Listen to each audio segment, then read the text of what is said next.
Setiap manusia pasti pernah merasa sedih. Perasaan sedih adalah wajar jika kita sedang mengalami kejadian yang kurang menyenangkan. Namun, jika perasaan sedih dan tertekan itu sudah berlangsung selama minimal 2 minggu dan terus berulang, bisa jadi Anda sedang mengalami gangguan depresi. Apa itu gangguan depresi?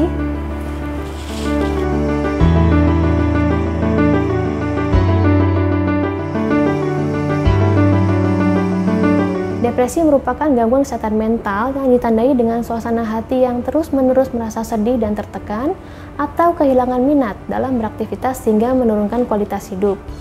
Menurut WHO, pada tahun 2020 terdapat lebih dari 264 juta orang di dunia mengalami depresi. Jadi, kasus depresi ini banyak ditemukan di seluruh dunia.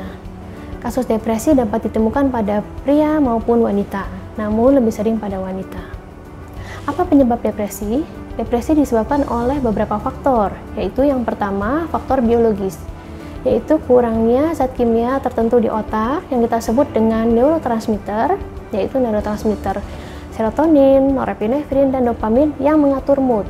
Atau faktor genetik, yaitu orang dengan riwayat keluarga yang mengalami depresi akan lebih rentan mengalami depresi dibanding orang yang tidak memiliki riwayat keluarga dengan depresi.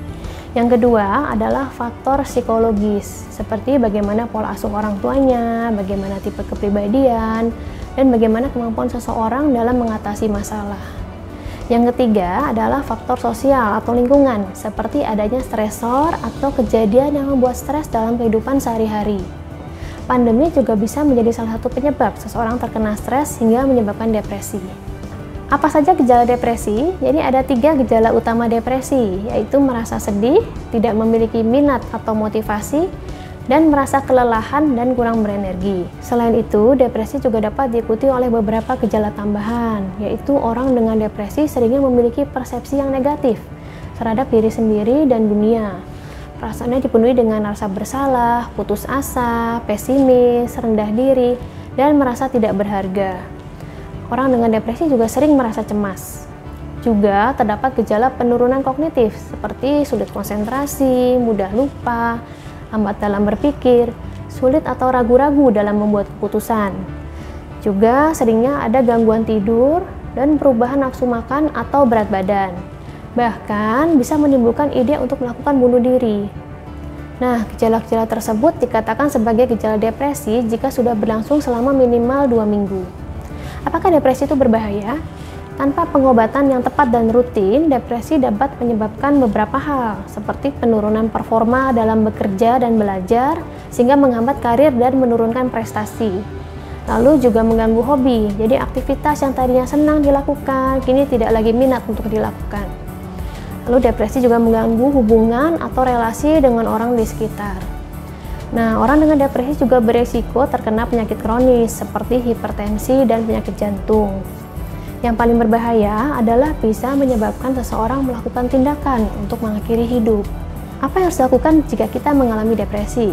Yang pertama, coba terapkan pola hidup sehat dengan mulai mencoba berolahraga rutin dan bertahap. Olahraga dapat melepaskan hormon endorfin yang menimbulkan perasaan bahagia. Lalu coba konsumsi makanan bergizi dan pola makan yang teratur. Dari penelitian ditemukan bahwa beberapa bahan makanan dapat membantu meningkatkan mood seperti coklat, teh hijau, kopi dalam jumlah tertentu, dan bahan makanan atau suplemen yang mengandung omega 3. Lalu juga coba untuk istirahat cukup dan lakukan relaksasi. Coba luangkan waktu untuk melakukan hal-hal yang Anda sukai. Batasi diri dari hal-hal yang membuat stres, misalnya Anda merasa overload dengan pekerjaan, mulai coba mengurangi load kerja atau mendelegasikannya jika memungkinkan. Anda juga perlu minta dukungan dari orang terdekat yang Anda percaya, dan juga hindari penggunaan alkohol atau narkoba. Jika Anda telah mencoba melakukan hal-hal tadi, namun gejala belum juga membaik, Anda perlu berkonsultasi dengan psikiater, karena mungkin Anda membutuhkan pengobatan dan psikoterapi. Saat Anda telah pulih, maka dosis obat akan diturunkan perlahan oleh dokter sesuai dengan evaluasi dari gejala.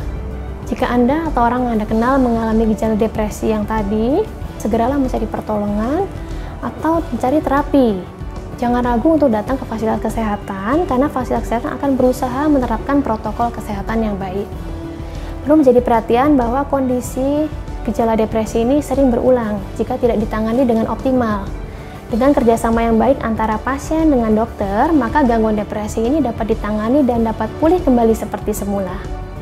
Saya Dr. Maria Iren Hendrata, salam sehat jiwa.